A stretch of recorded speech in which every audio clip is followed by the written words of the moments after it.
माता की वंदे। दोस्तों, आज हम उस ऐतिहासिक स्थल पर खड़े हैं जहां पे अमर शहीद पंडित राम प्रसाद बिस्मिल को फांसी दी गई थी। मैं चाहूँगा कि ज़रा दिखाएं, ये वही फांसी स्थल है जो जहाँ पे जिस जगह पे ये हमारे अमर बलिदानी ने अपने प्राणों को ऐसे ही न्यौछावर कर दिया, हंसते हंसते भारत को स्वतंत्रता की लड़ाई में।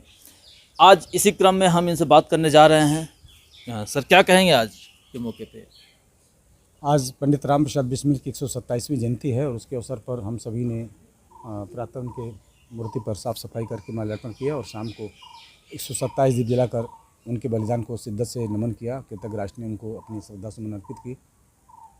वास्तव में पंडित राम प्रसाद बिस्मिल सरीखे क्रांतिकारियों के बल पर जो हमारा देश आज़ाद हुआ, उनके व्यक्तित्व कृतित्व को आज के युवाओं को बताना होगा, पाठ्यक्रम के माध्यम से, आयोजन के माध्यम से, विभिन्न क्रियाकलापों के माध्यम से, क्योंकि युवाओं में राष्ट्रभक्ति का भाव जागरण हो और स्व से उठकर हम सब के लिए सब काम करें, ऐसा भाव पंडित राम प्रसाद बिस्मिल ने जगा कर ही 30 वर्ष की उम्र में इसी गोरखपुर की जेल में 19 दिसंबर 1927 को फांसी को चूलकर और देश को आज़ाद कराया था। तो आज उनके इस जन्म जयंती के अवसर पर हम सभी इस आयोजन के माध्यम से युवाओं को संदेश देना चाहते हैं कि देश हित सर्वोपरि। उन्होंने कहा भी था, यदि देश हित मरना पड़े मुझको सहस्त्रों बार भी, तो भी मैं इस कष्ट को निज ध्यान में न लाऊं कभी। ये इस भारतवर्ष में शतबार मेरा जन्म हो, कारण सदा ही मृत्यु का आदेशोपकारक कर्म हो। उन्होंने अंतिम समय जो इस उद्गार व्यक्त किया था, बोला था, I wish downfall of the British empire. मैं ब्रिटिश साम्राज्य का समूल नाश करना चाहता हूँ। तो उनका सपना साकार हुआ बिल्कुल 1947 में। और वो कहते हैं ना कि शहीदों की चिताओं पर लगेंगे हर वर्ष मेले।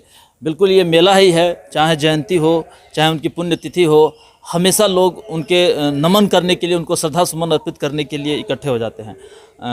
अंतिम तौर पे क्या कहना चाहेंगे? क्योंकि उस समय तो दौर ये था कि हम अंग्रेज़ों से लड़ रहे थे, लेकिन क्या आज हम आज़ाद भारत में भी कहीं कुछ दिखाई दे रहा है कि हमारे युवा आज संघर्ष कर रहे हैं?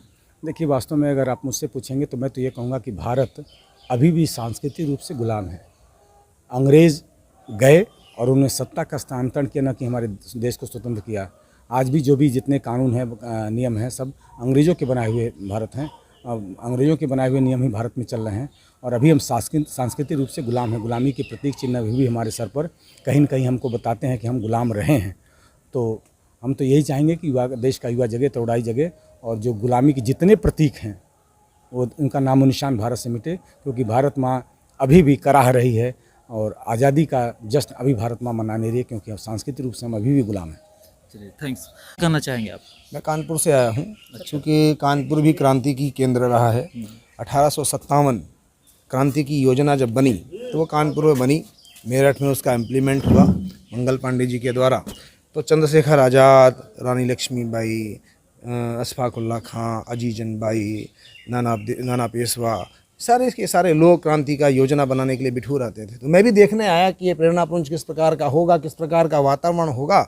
और आज इस महान विभूति का, महान क्रांतिवीर का जन्मदिन है, तो मैं उनको श्रद्धा सुमन और उनको दीप प्रज्वलित करने के लिए आया हूँ और उनसे आशीर्वाद मांगने आया हूँ इस भारत भूमि के लिए कि युवाओं को आपका प्रेरणा पुंज प्राप्त हो, आपकी प्रेरणा प्राप्त होती रहे और भारत भूमि सदैव म्लेच्छों के आतंक से मुक्त रहे। और जो म्लेच्छ आतंक करने के लिए आने वाले हैं, उन पर भी आने वाले जो हमारा युवा पीढ़ी है वो यहाँ से प्रेरणा प्राप्त करे और उन पर इनकी ही भांति बलिदान देने के लिए तैयार रहे। बस यही हमारी इच्छा है और यही इनसे मांगने के लिए आए हैं। चलिए, चैनल से बात करने के लिए धन्यवाद। तो बिस्मिल कच्छ के सामने आप देख सकते हैं, हम यहाँ पे एक व्यक्ति जो नेपाल से आए हुए हैं। क्या नाम है आपका और कैसे नेपाल से यहाँ गोरखपुर आए? नमस्कार, सत्यम मुरारी। पंडित राम प्रसाद बिस्मिल जी का जन्म दिवस आज है और उसी में हम आमंत्रित शिकायतों के हेतु हम लोग यहाँ गोरखपुर में आए हैं।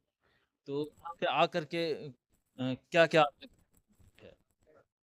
बस अभी दीप प्रज्वलन हुआ, वहीं से प्रज्वलन और एक भाव लेकर हम लोग जा रहे हैं यहाँ से, एक मैसेज, एक संदेश नेपाल वासियों के लिए भी कि एक युवा कैसा होता है, अपने देश, अपने धर्म, अपने समाज संस्कृति के लिए अपना संपूर्ण जीवन न्यौछावर कर देने वाला युवा होना चाहिए। इसका संदेश हम लोग यहाँ से लेकर जाएंगे। बिल्कुल वो जो बात कही गई है ना कि जिस ओर जमाना चलता है, जिस ओर जवानी चलती है, जवानी और जमाना एक दूसरे के बिल्कुल प्रोपोर्शनल में चलते हैं। निश्चित तौर पर वो उस देश में क्रांति नहीं हो सकती जहाँ पे युवा कहीं ना कहीं कमजोर हो या बेबस हो या लाचार हो। राम प्रसाद बिस्मिल ने इसी बात को प्रूफ किया। बिल्कुल। मैं कुछ कहना चाहता हूँ यहाँ पर। भारत की स्वतंत्रता का जो संग्राम हुआ, वह केवल भारत के लिए ही नहीं, अपितु संपूर्ण मानवता की स्वतंत्रता के लिए था। और उसका प्रत्यक्ष प्रभाव नेपाल में भी पड़ा। जब भारत स्वतंत्र हुआ, उसके बाद नेपाल भी स्वतंत्र हुआ। इसीलिए यहाँ के शहीदों के प्रति, यहाँ के हुतात्मा के प्रति हमारा श्रद्धा सुमन अर्पित है। संपूर्ण नेपाल वासियों के ओर से श्रद्धा सुमन अर्पित है। चलिए, धन्यवाद। तो आप देख रहे थे कि कहीं ना कहीं राम प्रसाद बिस्मिल की जयंती पर ये उद्गार है जो निकल पड़े हैं। युवाओं को इनसे प्रेरणा लेनी चाहिए और इसे अपने दिल में संजोने की ज़रूरत है।